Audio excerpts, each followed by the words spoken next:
दिल खोल के पी। हाँ देख जीने में क्या होता। क्यों बोले तो गोली से ठोक दे। एक काम कर, जाके बताओ कि दारू पीना स्वास्थ्य के लिए हानिकारक है। हाँ। कुछ खर्चा पानी के इंतजाम हो जाए। हाँ एकदम। क्या होता हो? देखा तो नहीं का शराब चला था। करे पुलिस के सामने। पहले ही बताओ तोरा के पुलिस के बनाओ। हमार साहेब। साहेब से कह दे विधायक के पिए हैं, सड़क पर का साहेब के घर में घुस के पिए। अरे भाग गई। भाई मंत्री जी के सार तो कहीं भी कुछ करी है। अरे शराब क्या हुआ? अरे मदिरा देवी के अपमान ना होके के अच्छा बनाओ। जय हो। हाँ। झूठा भाई यार। अरे ये तो भाईचारा बढ़ावे। ओके। शराब में झूठा ना देखे के बना। मारा मारा। चियर्स। चियर्स।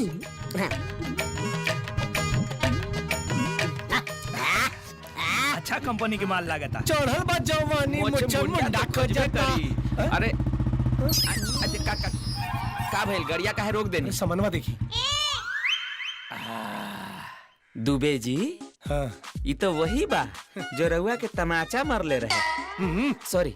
आज एक रखना छोड़ो, यही के चलते संग्रामपुर में पोस्टिंग भइल बा हमार। तो बेसन मंगवा ली। हाँ। पकौड़ी के सामान लौकत। अरे आज तुम एकरा के जवन लौकाइब ना, तू देखत रहा बस। ए छोटा रिचार्ज उठ। हाँ। भागे के कोशिश मत करिए, नहीं तो गोली पहले चली और बात बाद में कर। बड़ा शौक है तोरा के वर्दी पहिरे के। चल डायरेक्ट पोस्टिंग करत तानी। चल अब पता चली कि असली एसपी का होला। हाँ। चल चल। चल चल। हाँ देखा पुलिस के पकड़ के ले जा रहा बा। सरकारी काम बा, कुछ भी हो सकेला। बैग लेके नोट वाला उड़न छू। पैसा कहाँ बे? कारे खजुरिया, चल पैसा निकाल पैसा। ठीक है बे। अरे उहे जगह जगह दिन रंगीन कलर वाले कमरा नंबर 202 में एक पैसा निकाल के दे। कैसन पैसा रे? हम तो 203 में गए रानी। हाँ? और ओबे हमार फूल गेला रली। तो 202 में पुल गेना के बाप रहले का? चुप। चल बात होता ना, बीच में मत बोल कर। समझ आप?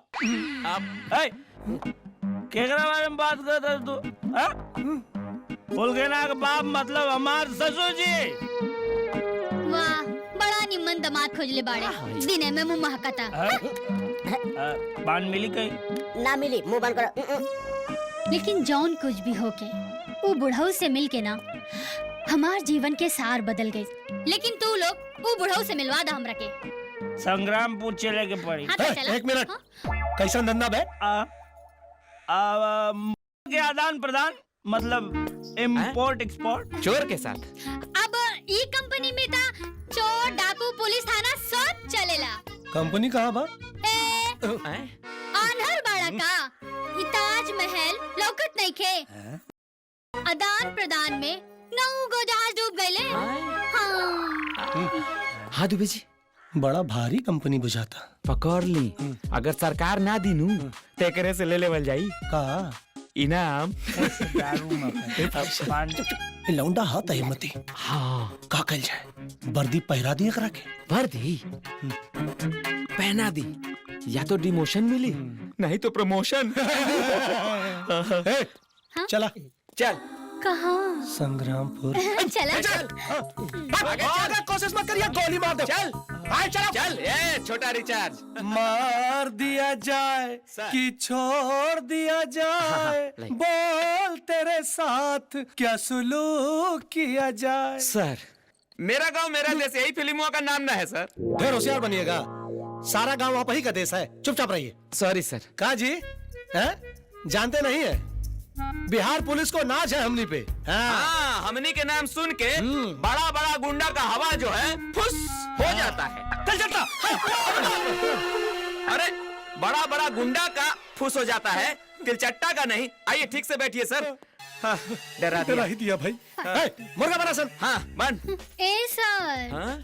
तो हम का बनी जी? मुर्गी। वो कैसे? अरे पाणो जी बताइए।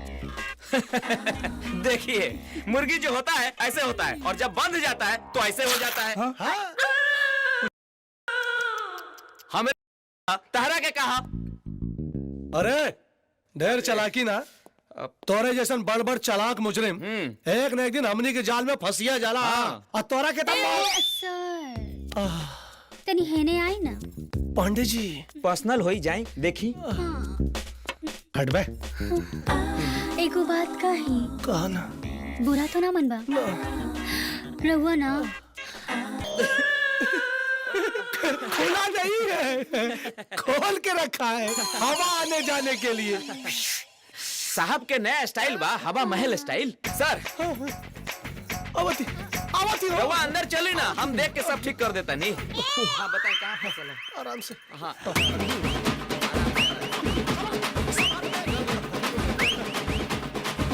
बड़ा रिलैक्स लागता। ए पांडे जी। हाँ सर। 2 बोतल हमने खत्म कर देनी, नशा नहीं क्यों? हमने के होते नहीं के तो तू लोग के कहाँ से हुई? मतलब दूध बोतल पता जानी पिया था तो नशा कैसे हुई? साहब के तू बोल ले बड़ा हो। नशा में बच्चों पर नहीं, न तो रोगों को कुछ खवा दी। अरे जेल काल जाए के बा, आज काहे रोवा तोड़ा? हालात आदमी के जोर डाकू बनावला साहब। दलाल पैसा लेके ना भागल रही तो और रवा लोग मतिन कहीं दरोगा बनकर रहती। 8 लाख रुपया बाबूजी देले भर्ती होके खातिर सब लेके भाग गइल। ना तो और रवा लोग जैसे कहीं दरोगा बनल रहती। मतलब होनहार लड़का है। ना तो बचपन में केकरा दम्बा की बियाह कर ली। हमरा से ब्याह कर लाना, बगैर नोट पानी के रोजगार दे। चुप रहो ना, सीरियस मैटर चला था। अब ठीक बना बोला। बाबूजी दरोगा बनावला 8 लाख रुपया घुस देले बारे। और हमार सब पैसा लेके भाग गइल। ओकरा बाद ई पुलिस बन के सब लोग का धोखा देत रहेला। अच्छा ठीक, अगर हम तोरा के दरोगा बना दिन तब? हाय सर रउआ खातिर जान दे देब सर। तो ठीक, तो समझ ले कि ते आज से दरोगा बन गईले। अरे वाह। अगर झूठ बोलना तो तुम्हार बाप मर जाइए। बाबू से कॉल लगा के जल्दी से कि दरोगा बन गई। हाँ, सर तानी फोनवा दी ना। फोन वो हम ही से ली। हाँ क्या हो रहल भाई?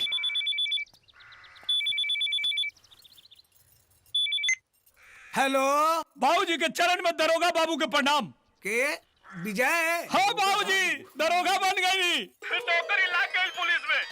बहुत अच्छा बेटा। अच्छा ये बतावा कि पहला पोस्टिंग कहाँ बा बाबू?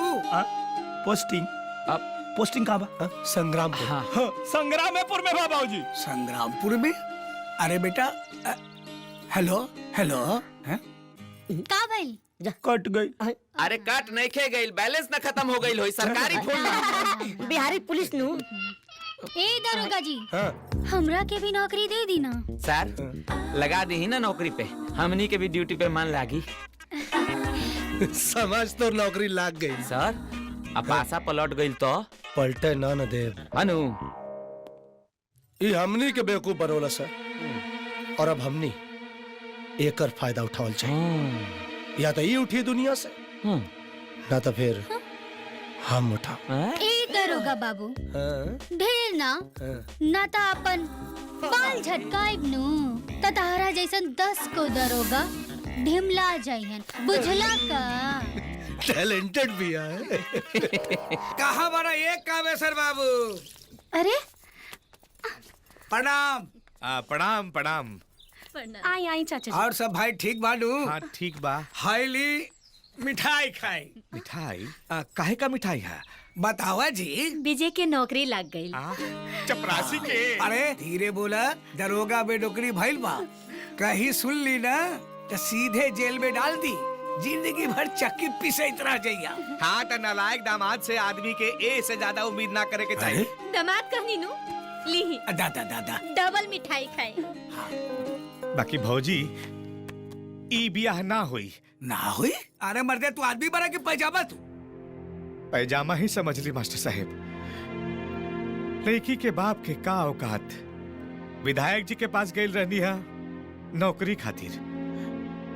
नौकरी तो ना मिलल, बाकी हमार बेटी के बहू बनावे खातिर बॉन्ड लिखवा लेलस।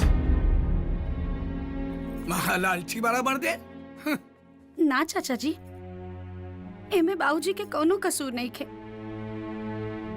वो फैसला हमार रहे। एगो बेटी के नजर में प्यार से ज्यादा पिता की इज्जत बड़ा बा। बेटी, हमरा बेटा के प्यार की खुशबू में इतना ताकत बा कि तो हर जिंदगी जन्नत बन जाए। अरे दरोगा के आगे विधायक के का औकात बा बेटी? जब हमरा बेटा के तूफान उठी ना, तो विधायक के न बैठे के जमीन मिली न उड़े के आकाश।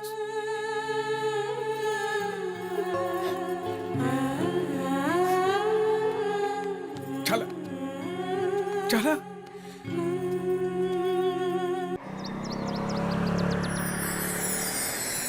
दुबे जी, हाँ लड़की अकेली। सचो, रुका रुका रुका रुका। दुबे जी, ये का है? ऐसे हालत में घर से बाहर ना निकले के चाहत रहे। हाँ, गमछवा दे क्या होता हाँ, अरे सुनो, हमरा तरफ से हेलो बोल दिया। हाँ, बोल देता नहीं। इतना लतखोर आदमी तो हम अपना जिंदगी में नहीं खे देखी। का बात करते? मिठाई का? देखा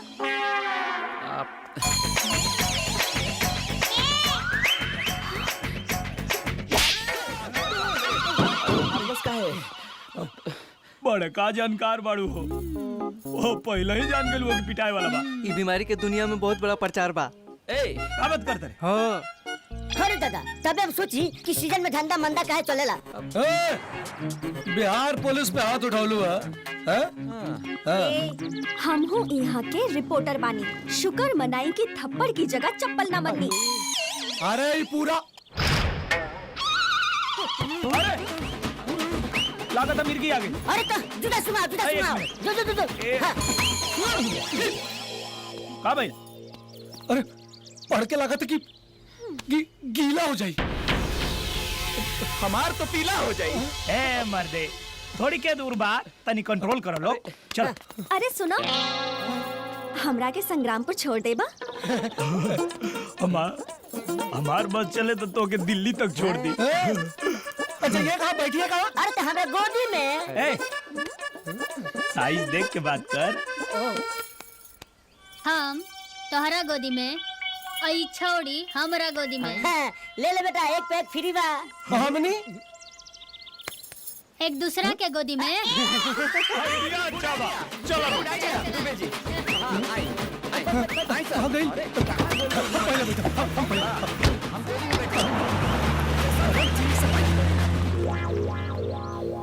गाड़ी भैया की खटारा एकदम बीच रास्ते में खराब हो गई।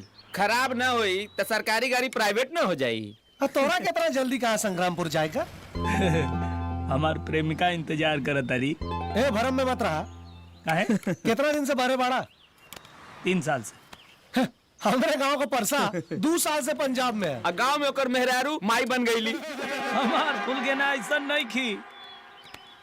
एक बार बोलैले रहनी, एकदम अकोरा में। सूत गए रहले का? ना, एकदम रिचार्ज हो गई थी।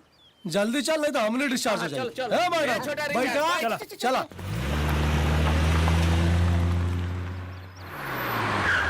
अरे संभाल के, दुबे जी गिर जाए। अरे हालत खराब कर देला। आई कोतवाली थाना संग्राम। कंट्रोल में रहा, इंचार्ज हम हैं, तू ना। ए पाड़े जी, हाँ, लेके आओ सबके। आओ। प्रणाम प्रणाम प्रणाम।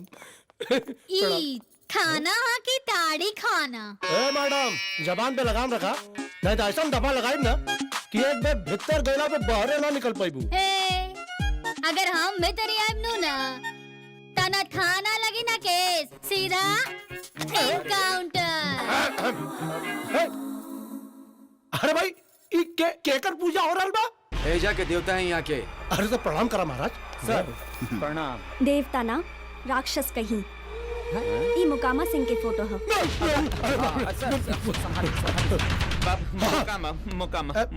क्या मजाक है भाई? हाँ। पुलिस के वर्दी का कुछ लिहाज रखा लोगन। पुलिस स्टेशन में एगो गुंडा का पूजा कर रहा बड़ा लोग। आपने के सयानी चतुर्वेदी। तोहरा बारे में ना, हमनी के बारे में पूछ रहा बा। हाँ तो बताई ना। हाँ, यहाँ के नया थाना इंचार्ज रसिक दुबे और हम टन पाड़े। सर। हाँ हाँ ठीक बा। बाहर सर, बाहर सर।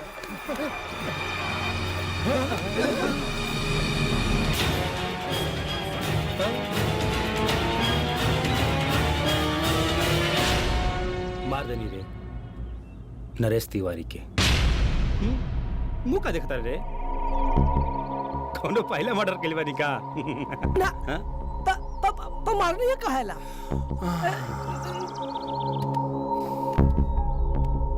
बेटी के देख के मन मचल गईला। बेटी के बचावे खातिर बाप के बीच में आवे के का जरूरत रहे? खड़े खेत पर धोखा। बहुत समझनी रे बाप के। वो मानल ना, काटते नहीं है। ले रिपोर्ट लिख ले। सरकारी लोग हवा लोग। हाँ सुन, बच्ची की उम्र 13 साल। लिख ले। अपने के परिचय? मोकामा बाबू के खास आदमी। अब हमके हमार परिचय खुद बता का पड़ी।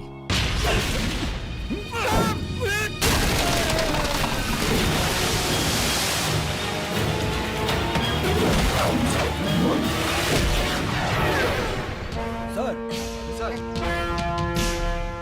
काके ले रहे? ड्यूटी। और आज के बाद इस संग्रामपुर के थाना ताड़ी खाना ना।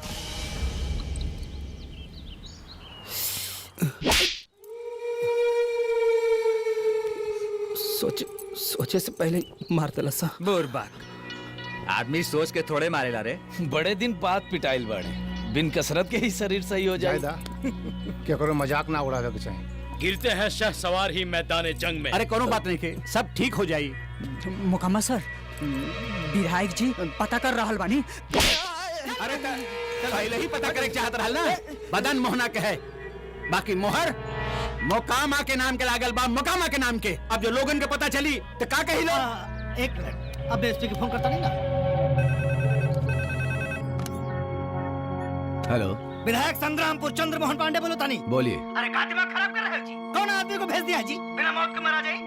अरे ओकनी की चिंता ना तो कम से कम ओकनी के परिवार की चिंता करी। सोचना आपको पड़ेगा विधायक जी, वरना कुर्सी खींचकर ऐसी जगह गोली मारेंगे कि चिल्लाना तो दूर, मुंह से आवाज भी नहीं निकलेगी। और एक बात और सुन लीजिए, आपकी चिता की लकड़ी की बुकिंग हो चुकी है, वो भी सरकारी गोदाम से। उनके परिवार की चिंता छोड़ के आप अपने परिवार के बारे में सोचिए। डोंट वरी, एकरे से बड़ा पावर लगा होता नहीं। रह दी पता चल गए भैया। राव आज्ञा होके तो हम ओकरा औकात दिखा देता नहीं। भैया जी, यह बेरी हमका मौका दे, ओकरा के काट के गाड़ दे। भैया जी, छोट मुंह बड़ बात हुई। हमरा के एक मौका दी। अरे हमहू 7 मर्डर कैले बानी। अरे हम का करी सरकार, यहाँ बैठ के अचार डाली। इली